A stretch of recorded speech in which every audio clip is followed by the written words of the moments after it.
All right, greetings everyone. Welcome to our GPRA refresher training. So we're going to tell you more about what to expect to hear from us over the next hour here in the next couple slides, but we'll start with some brief intros in the agenda for today.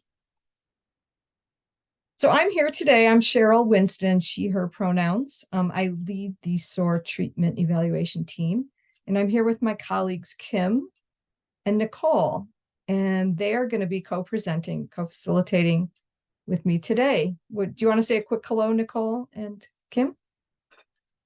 Hi there, welcome. I'm Nicole. And I'm Kim. Nice to meet you all. And then Logan's available as well to watch our chat for us today so that we can concentrate more on the agenda. So here's our agenda for today's meeting. Obviously, we're going to talk about what we're talking about now is the overview of this training, logistics, learning objectives. Basically, we want you to walk away with some refreshed awareness of the GPRA. We will talk about some training in TA, a bit about the SOR Grant Overview, a little bit of a refresher on the GPRA, including the timeline for GPRAs and some content that's within the GPRA. And then we'll provide some tips for administering the GPRA, including for client engagement. And then we're going to talk about the GPRA data itself and how we help you keep track of things in your Dropbox. And we'll leave some space for questions at the end.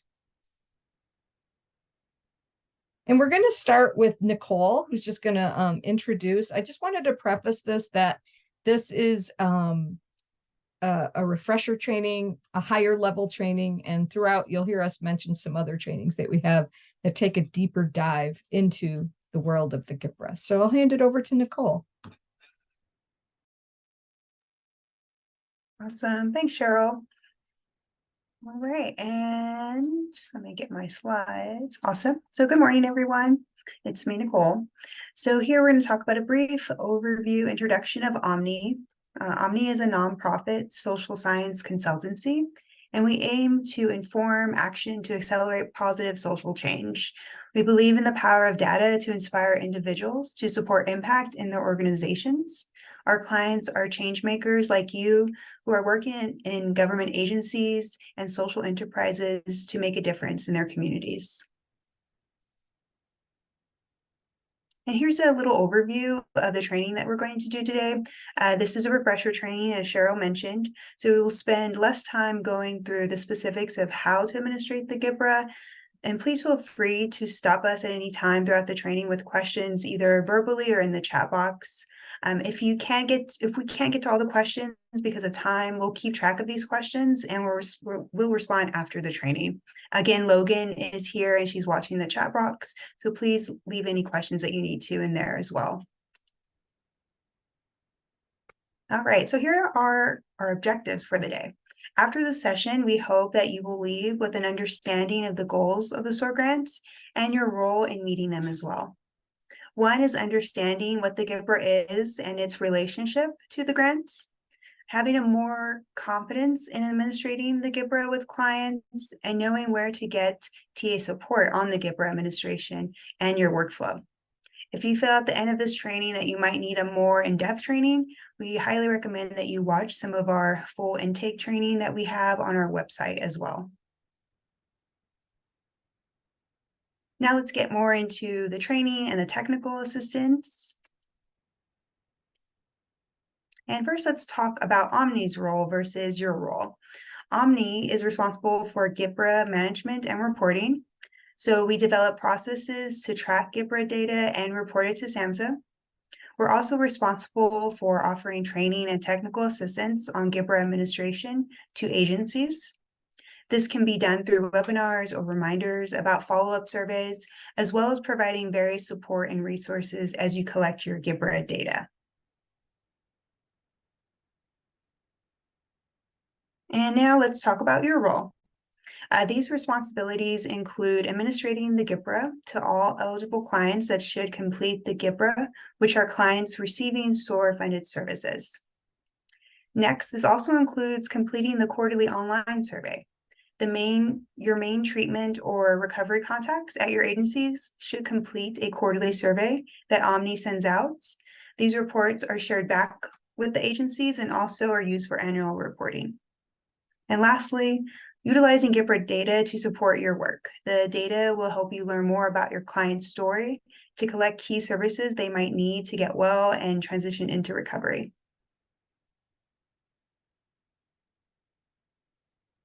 So here's some information about the survey itself. GPRA stands for Government Performance and Results Act. The GPRA collects individual level information about clients receiving SOR services. It is completed at intake, discharge, and 6 months after intake, also known as the follow-up GPRA. Multiple staff of your agency can conduct GPRA interviews and enter them online. We can also support you with training to get this process started. Data is provided back to your agency in annual reports, and you can get GPRA data files upon request as well. You are also able to do the GPRA survey in justice settings. Now we have SOR 3 communications. Please make sure that you're receiving regular communications from the SOR team. If you are already receiving these emails, we will continue to email you. Reach out if you are not receiving any of these communications and would like to. So here are some of the ways that we communicate. One, we have website news posts. These come from the SOR support email address. Do be aware that sometimes these emails can be marked as spam because they come and they're connected to a portal post. You can subscribe to these news posts on our websites. Next, we have Dropbox. Each agency has its own folder and needs an invite to access that folder as well. Third, we have intake alerts and follow-up reminders that are sent to every CSB monthly and also sent on a bi-weekly basis if your CSB has a client with a follow-up window closing in 2 weeks.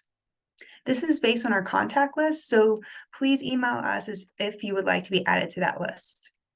And lastly, and most importantly, is encrypted emails. This is a best practice for Omni and you to use, so it protects client ID and personal client information. I'm just gonna butt in for 1 minute. I wanted to let folks know that in addition to the intake alerts and the follow-up reminders, we just did a recent post, went out yesterday, announcing a brand new monthly email that would alert any CSBs or agencies who have mistakenly submitted duplicate follow-ups or duplicate discharges. So though those will only come when there's an issue, but we just wanted to let you know you might see that in your email box as well. Thanks. Awesome. Thanks, Cheryl. And now let's go to technical assistance.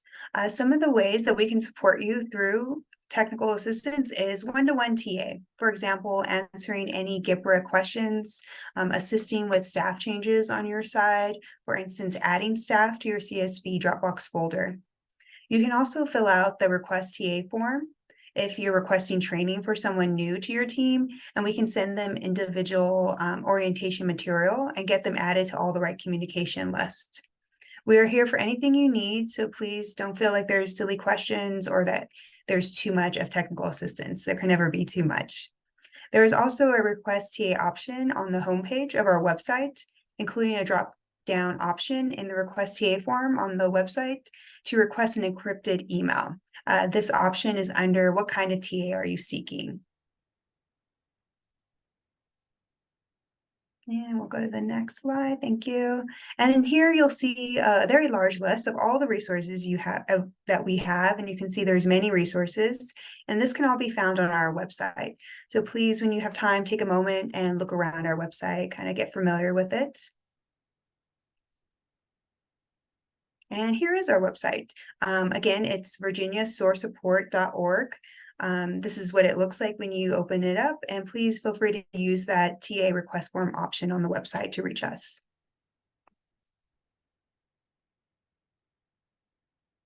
And now we have the SOR grant, and we'll do a quick little overview. It's always good to ground in this information. So here are some of the very basics of the grants.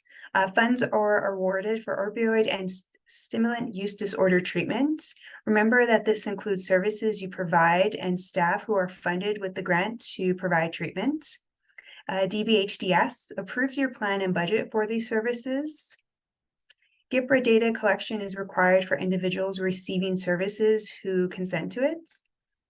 An incentive of $30 is allowed for GPRA follow-ups. Contingency management is a strategy as well. This is $15 per contingency and cannot be more than $75 per client per year of treatment. So just a FYI, contingency management is an evidence-based strategy to promote treatment, engagement, or motivation in several ways, and this is one of the ways you can use the funds. Omni continues to support the evaluation of SOR grant activities in collaboration with DBHDS, and we've been working together since 2019. This includes supporting subgrantees with GPRA technical assistance and training throughout the year.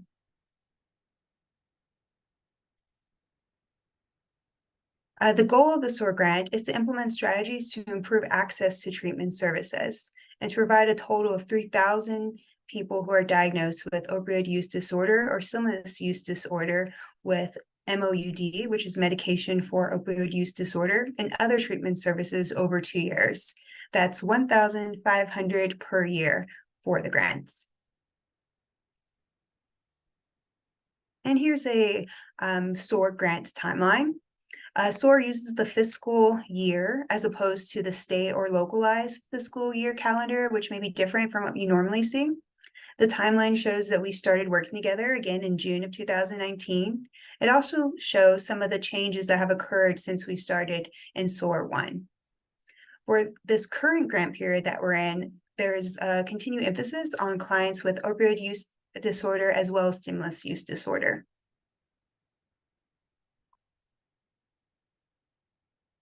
And next, we'll pass it over to Cheryl, and she's going to talk about the GPRA overview. Okay, thanks everybody, and thanks Nicole for walking us through all that good information. Let's talk about the GPRA. So, broad overview.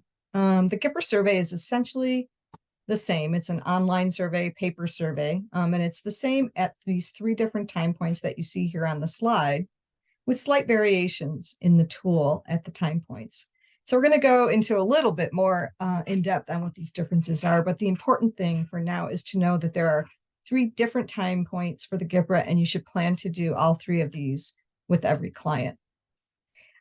Yes, our detailed training on the GPRA intake, the full training, and the GPRA follow-up full training has really in-depth looks at the different tools themselves, different surveys, including walking through particular questions and things. We're not going to do that today, but we'll just touch on some components of the GPRA administration.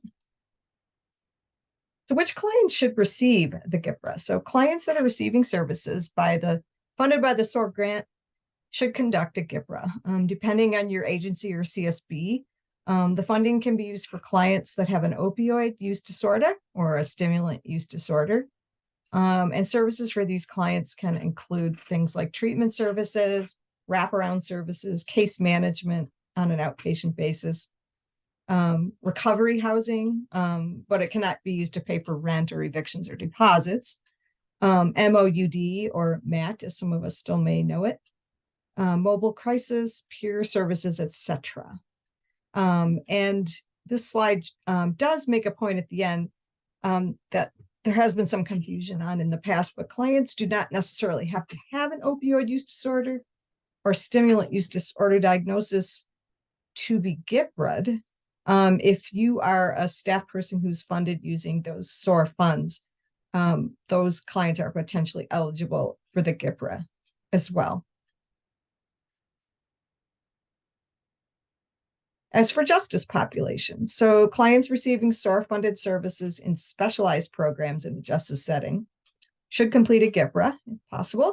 There's special considerations you can reference about GPRAs within this population. So today, we're going to be focusing on the GPRA generally, and you'll want to see a justice training that we have for anything that needs to be adapted from what you learned today, and that's all on our website as well.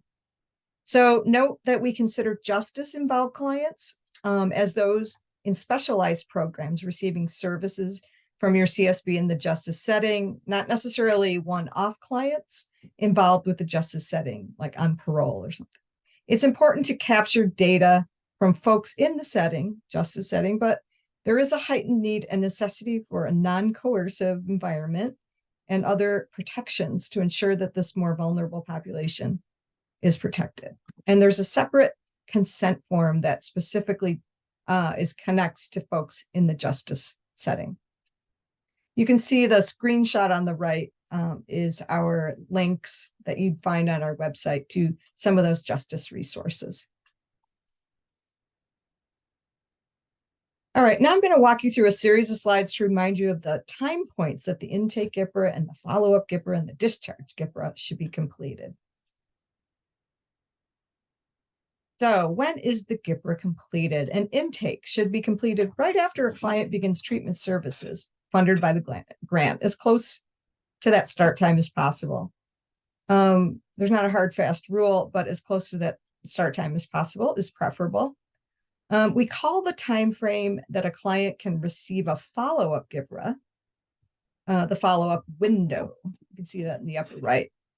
And this window opens, it's like considered a window of opportunity. The window opens between 5 and 8 months after a client completes the intake GPRA.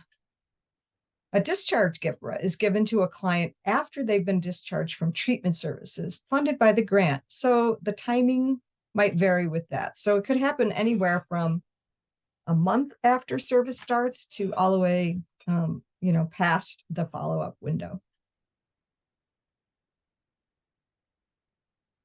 Sometimes if a client is discharged from services before the follow-up window opens, we still want you to complete a GPRA follow-up when that window opens.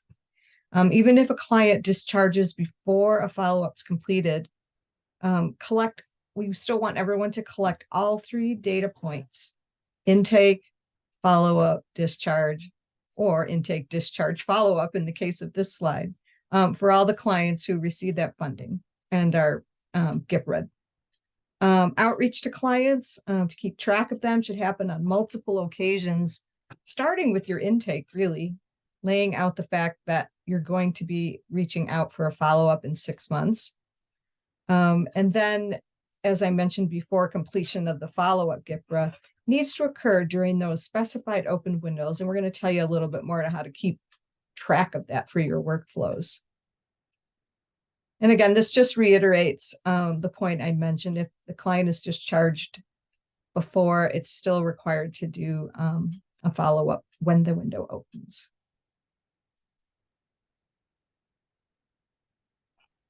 Can I ask a question? Sure. Okay. So just to reiterate what you said, if I do an intake GPRA and then they discharge, let's say 3 months down the road, when the window opens for a follow-up, I need to still do that and the discharge one. Just one discharge, yes. So let's say your client starts in January and they're discharged from services in March. You would do a discharge GPRA at that point, hopefully an interview, if not an administrative, because there's 2 different kinds. And then when that follow-up window opens, basically 5 months to 8 months later after the intake, then you would try to track them down, hopefully, to do the follow-up interview. But then you don't need another discharge or anything. So there would only ever be one type of GPRA for each person, one of 3 kinds: intake, follow-up, discharge, or intake, discharge, follow-up in the case of this slide. Is that helpful? Yeah, so if a person, let's say, discharges and they're incarcerated, and they discharge before the follow-up time frame comes between that 5 and 8 month window. So they discharge before. I can do an administrative discharge, and then when the window it's still going to come back in the Dropbox again for a follow-up, even though Yeah. I've done the discharge first. Yes, and so, in the perfect ideal world, you all probably have done GPRAs, so all the information that gets collected when we do interviews. It's very full of rich information about the client through the interview. And we like to have multiple time points so that we can see what the SOR funding, how it's affecting their treatment progress and recovery progress. And we don't get as much of that when we do administrative GPRAs at all. So we always aim for interviews when possible, but if not, there are, options within the GPRA that allow you to say, unable to interview due to X, Y, or Z. There's some options there. And the same with the follow-up. There might be like you can't access the client because they're incarcerated or they've left the area. There could be a number of reasons. One thing yeah, go ahead. The other question I have, let's say, for instance, somebody did the intake, then they discharged from the program. So let's say I've done the discharge. They're coming back to services. So when they come back into the funding again, would I do a follow-up at that point for that person coming back into the program? You'll want to do the follow-up regardless. So we want to know what happens to them at that 6-month time frame, but you would not do a new intake. So we only ever want one GPRA intake, one discharge time point, and one follow-up for every client. So if they come back in, like after a period of time, you don't want to re-GPRA them again. Basically, we just want one set of information per client. Is that helpful? So it is helpful, but I still have to ask. So the person came in, the intake GPRA was done, they discharged from services, the discharge GPRA was completed. They're interested coming back in. So should I do the follow-up when they completely reconnect to the SOR funding? Do the follow-up regardless. So even if they've been discharged and aren't back in services, or if they come back in services, you should still do that follow-up GPRA at the time point that's in your tracking sheet.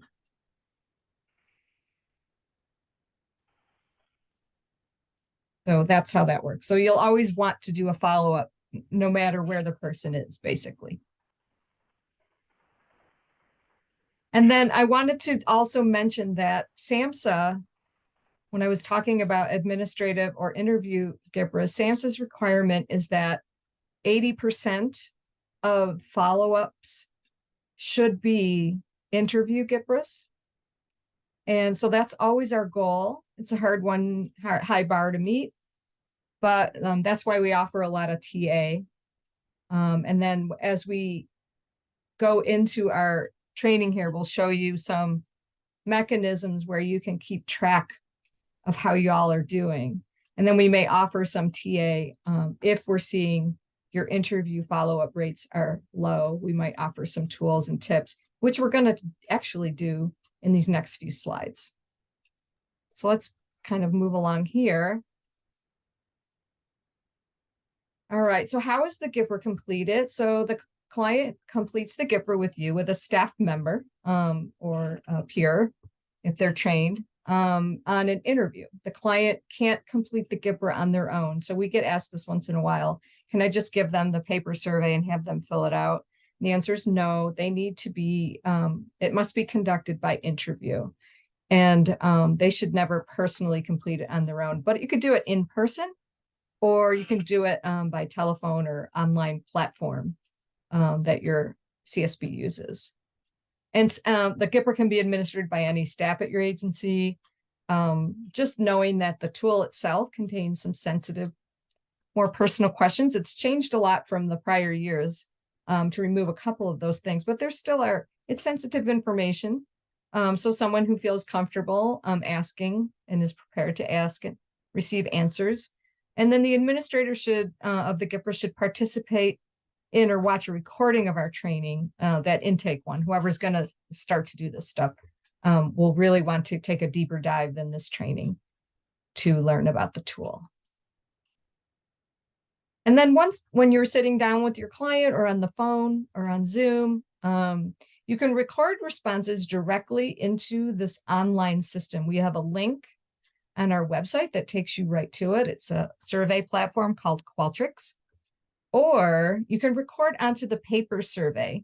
As long as you enter that data within about 4 days into the system, the online system, that's fine to do too. And then just make sure with the paper surveys that you're keeping that locked and not accessible to others, because it's got a bunch of identifying information in there. As for the tool itself, the GPRA has 8 sections. Each is either administrative or interview. You heard me mention those couple words before. Administrative sections are, and it's used in a couple different ways, administrative. I'll explain that in a second, but the administrative section of the GPRA tools are completed by the agency staff without the client being there. So these are questions that could be completed referencing the client's chart or files. And I'll show you the sections that are administrative in nature. So you might fill this out ahead of time before a client shows for an interview to save more time or be more efficient. The interview section does require the client to be present as they answer the questions that you are asking them. And so I was wondering if Logan might be able to pop into the chat some links to where our paper surveys are, if folks want to take a look at those if they've never seen those before. And so, yeah, so this shows the difference of the administrative versus the interview sections. Earlier, when I mentioned administrative GPRA, administrative follow-up, administrative discharge, those are definitely the shorter types of discharge and follow-up GPRAs that don't involve an interview. And it's only those administrative sections. And that's why we call those administrative discharges, administrative follow-ups, because it's just information without having access to the client. So on the intake GPRA, things are divided up into categories, some sections. You can see the Section A has a couple administrative sections that you could do, and the rest are pretty much interview. And this is similar for the follow-up and discharge. So the biggest chunk is obviously through interview. We wanted to talk a little bit about GPRA consent. So consent for the SOR evaluations and the GPRA is distinct, and it's separate from any confidentiality or consent forms that clients might complete as part of your agency's intake process. So all clients must consent to participate in this evaluation, and that's what this is. This is an evaluation for the SOR grant and to have a GPRA interview, which is part of it. The consent form itself will tell the client how their confidentiality is protected, what their participation means, what their rights are as a participant, and lists, as there might be with any research, there's potential risks or benefits they have from participating. Clients have to give consent to participate before you do an intake GPRA. So that's where the ball gets rolling. And the consent form itself is at the very start of the paper intake. It gets around page 3. And then there's a couple pages that follow that provide details of the consent and can be provided as a copy to the client for their records. There's a justice setting consent form that is contained there. And on one of the final pages in that section is what you'll retain for your records. And you can obtain consent on paper, or you can obtain it verbally. You just want to document this for the record. And then to document it, you'll want to retain the signed consent form if you have that, or your notated one, annotated one, and keep that form separate from the GPRA paper surveys to help protect confidentiality, since there could be names associated. Indicate in-person contact was received in the online GPRA system. So when you go to enter this data in the online system, there is a question where you'll say that you confirm you received that consent. Same with, it'll say what type of verbal or in-person type of thing when you're entering that. Great. So I'm going to introduce you to Kim, who's going to talk about some tips for administering the GPRA. Yes. We will start off by introducing for administering the GPRA the beginning of each new session by describing what will be covered. Regarding sensitive questions, the GPRA survey itself often has introductory paragraphs to the sensitive sections already in place for you to read out loud. Remind clients that the answers to their questions will not affect the services or treatment they are receiving. Something that can be helpful for that client is to mark off the past 30 days to help clients with recall. And that would be that there are several questions that, as you know, are framed in the past 30 days. Did you do X, Y, or Z, or how many times did you do X, Y, or Z? And if you have like a date to jog their memory, it can help them with that recall of the past 30 days. Yes. The client is to provide the opportunity to answer all applicable questions. Please read each question as written. You may explain it after if they need more support understanding what is written. Read aloud only response options that appear in lowercase lettering. Any checks surrounded by brackets should not be read to the client. Yeah, and the only difference would be there may be something that says refused or don't know. You don't want to read those response options out loud to them. You'll just note that they said, I don't want to answer that, or I don't know, by checking off that particular one. Yeah, if things are left blank, it isn't clear to us whether the question was refused or not asked at all. So we do ask for full completion. Yes, and that's the next point that you were Oh referring. yeah, I was missing on my slide briefly. Thanks, Kim. Yes. So we have received questions regarding these two items. So any questions your agency already asked clients in other assessments can be skipped when asking GPRA questions and copied as an answer on the GPRA survey. The intake GPRA can be conducted on a different day than when the client is admitted, ideally very close to when the client is admitted. Online surveys have two separate fields, so intake and interview date. Next is the question by question guide. So this QQQ or Q by Q is a great tool to help understand every question in the GPRA. It is organized by the sections of the GPRA tool. For each section, there's an overview as well as definitions that apply to the items in that section. It is a great tool to refer to if you ever aren't sure about a particular item, what it's asking, how to categorize certain responses, etc. Many folks we have trained try to have this with them when conducting their first few interviews, as you can refer to it quickly if need be. We would encourage you and your staff to get familiar with this resource. This is available on our website. It's a very big document, but it's got all the reasons for that questions are asked that SAMHSA provides us with. Exactly. And I will bring it back to Cheryl for client engagement. All right. So earlier we talked about getting follow-ups, getting buy-in and all that stuff. Well, Omni has put together some helpful tools to help support GPRA completion amongst your clients, especially for that follow-up time point. The one thing that we have that would start at the beginning is called the Client Locator Form.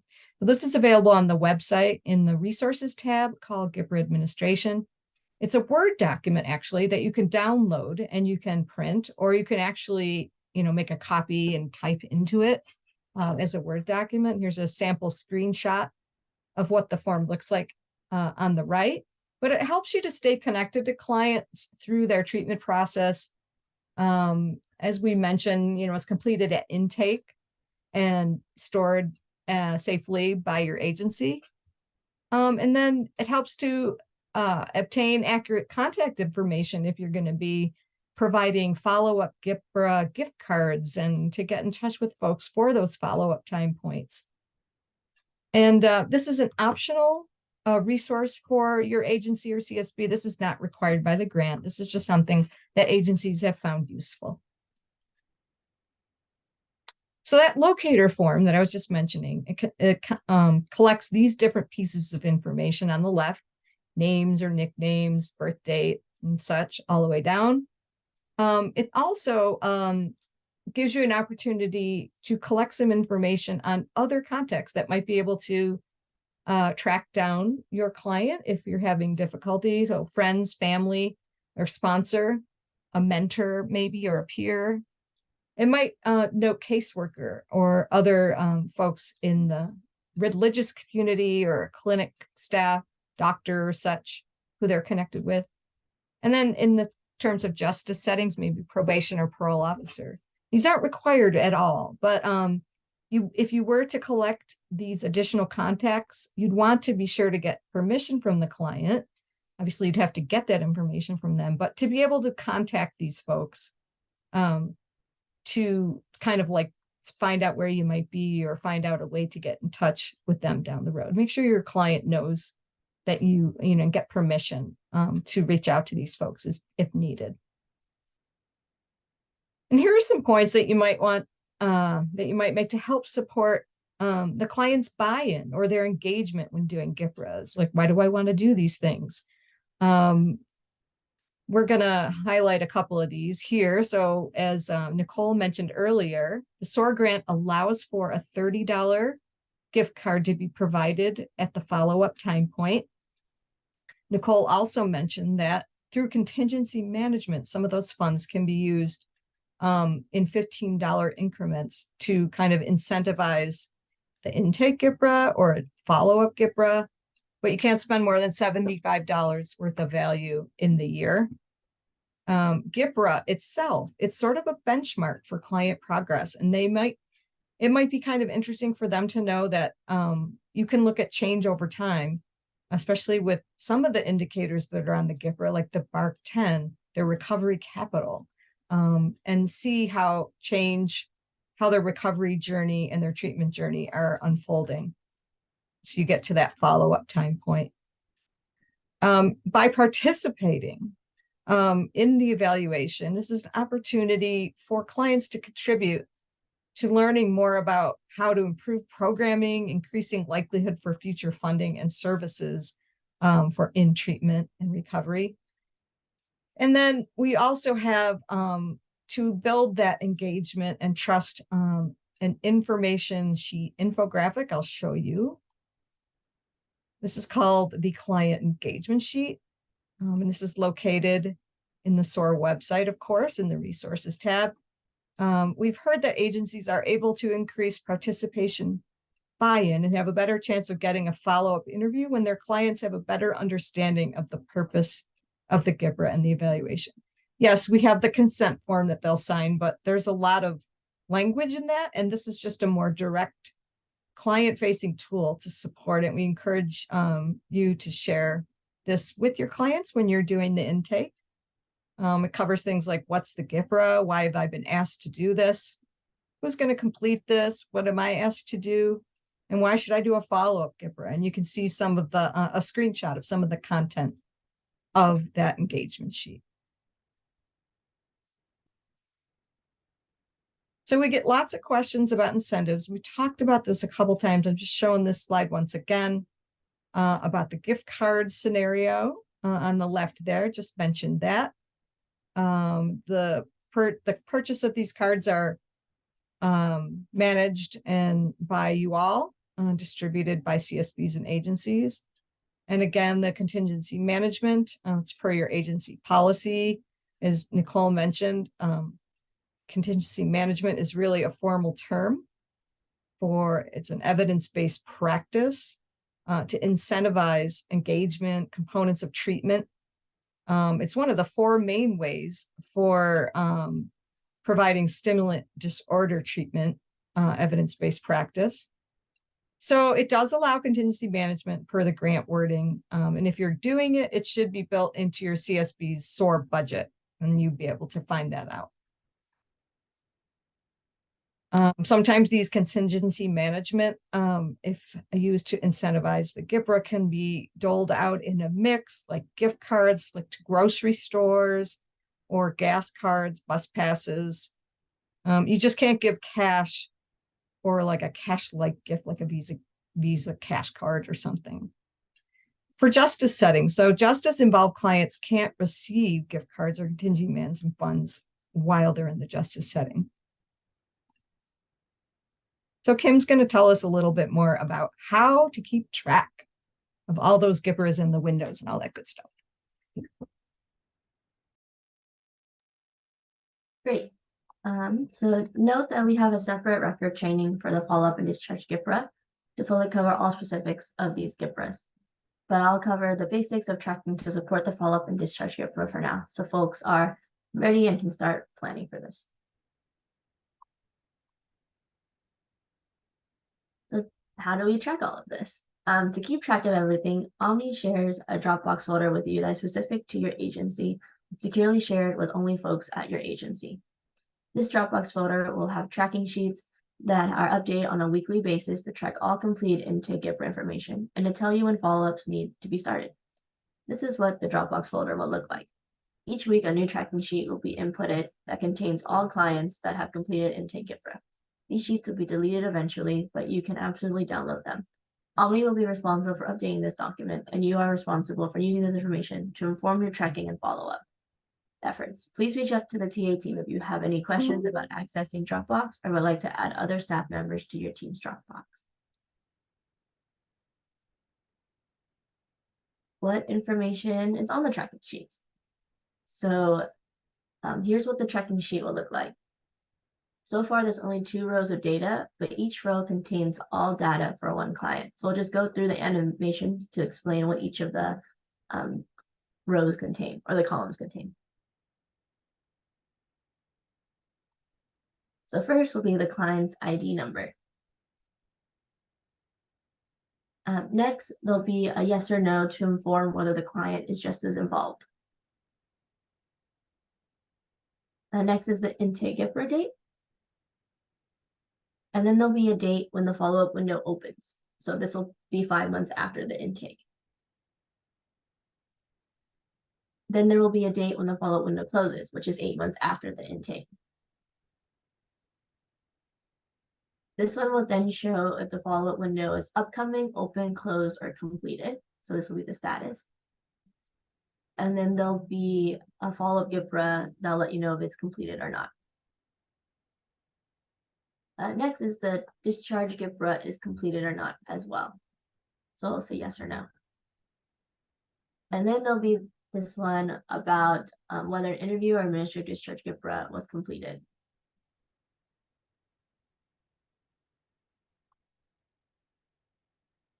So there's going to be other information on the tracking sheets as well.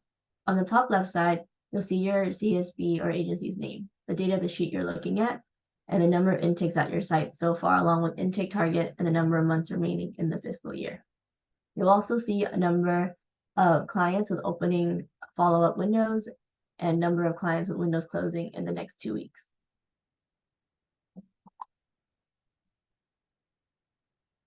These are other resources that we will have in the Dropbox folder as well, and they are updated monthly. This is the progress reports. So again, this will mostly stay the same. The year 2 targets will be updated, but the data will just be a continuation from, like, I guess, the upcoming year. And this sheet is where you'll be able to see what your follow-up rate is. This bottom section on the left kind of describes that SAMHSA requires an 80% follow-up rate. You can see in this agency's example here, it's a little bit small, but in this just anonymous example here, the CSB agency has reached a 56% follow-up rate. And then compared to all Virginia grantees who are at 47%, they're exceeding the statewide average or statewide percentage so far, but always having in mind that SAMHSA goal of 80%. And then further, the bar chart on the bottom there will tell you like what types of follow-ups. So Kim showed you the tracking sheet. This sort of like gathers all that information together to kind of summarize it. And so you'll see what type of follow-up is happening with my clients. Here you can see this kind of like teal color is showing that 17 of them were done by interview, which is great. One was done administratively, and that means you were not able to interview. And then 2, there were no follow-ups done. So that was after the windows closed. This agency missed completing a follow-up for a couple clients. So that's where this sort of information gets summarized. And then in addition to that bar chart in the top part that talks more about intakes.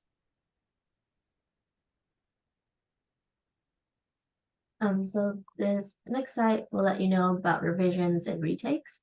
And so if you need to delete or change anything in the GPRA survey, it's best to email our support team any encrypted like information, like the appropriate details of the deletion or the client ID number, and submit that TA request to us.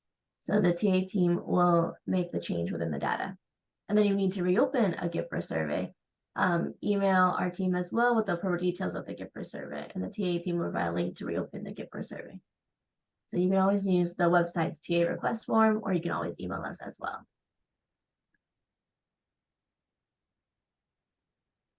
So as we're wrapping up, these are going to be like space for next steps and questions. So for next steps, please review the SOR website and the resources available to you. Revisit our recorded GPRA training to support your use of the GPRA, and keep in touch. The Omni team is here to support you, and you can reach out any questions or need any support from us as well.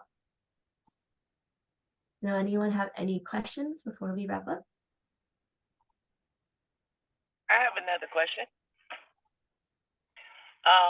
I know our agency got notice that we were no longer required to start new GPRAs.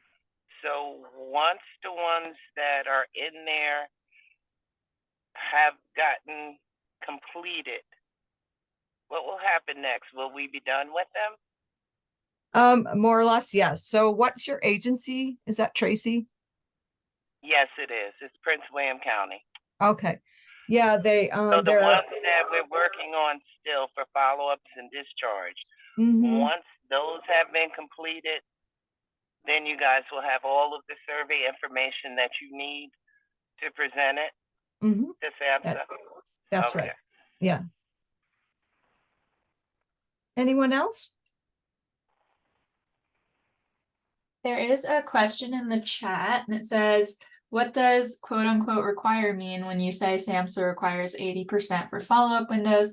Obviously, our agency strives for the highest percentage possible, but the actual percentages for CSBs and Virginia suggest this is less than realistic.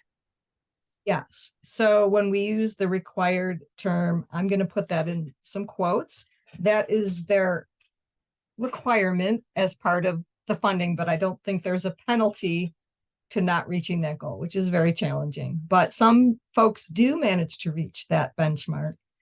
And I think part of that reason of having that goal is so that there are very complete intake and follow-up data sets, so that SAMHSA and then us in our reporting really get a bigger picture of how the SOR funding may be affecting the treatment and recovery trajectory of folks, because there's just information to look at.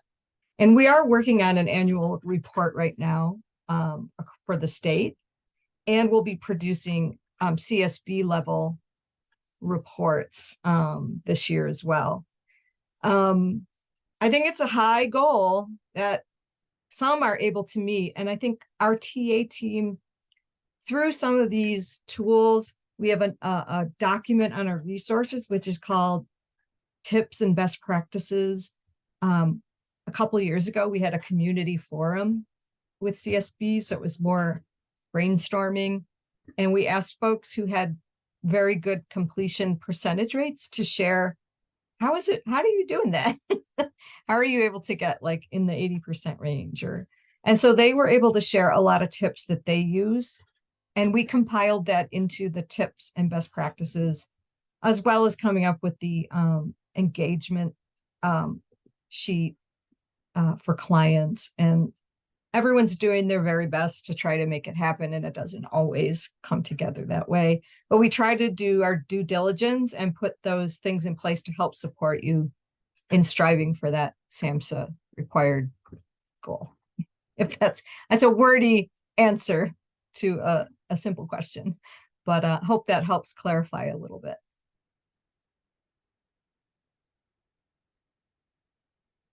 I will say I'm working on some of the outcome sections of the annual report. If you want a little preview, it's really, we do see some statistically significant outcomes in a lot of the change that happens between an intake and a client's latest assessment. So whether it's a follow-up interview or a discharge interview, we look at those 2 time points, and we are seeing some really positive things that happen in the lives of these folks because of the good work that you all do. And so the more data that we can get, it helps to make the case for the SOR funding and for those types of interventions. And we learn about the ways that this can support that journey that your clients are on. So I think you can look forward to seeing that over the next few months. It'll probably be January or so. Any other questions for us?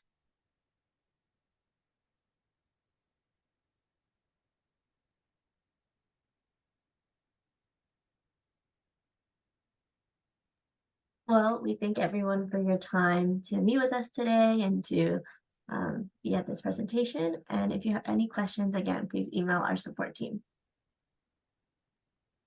Have a nice day, everybody. You too. Thank you.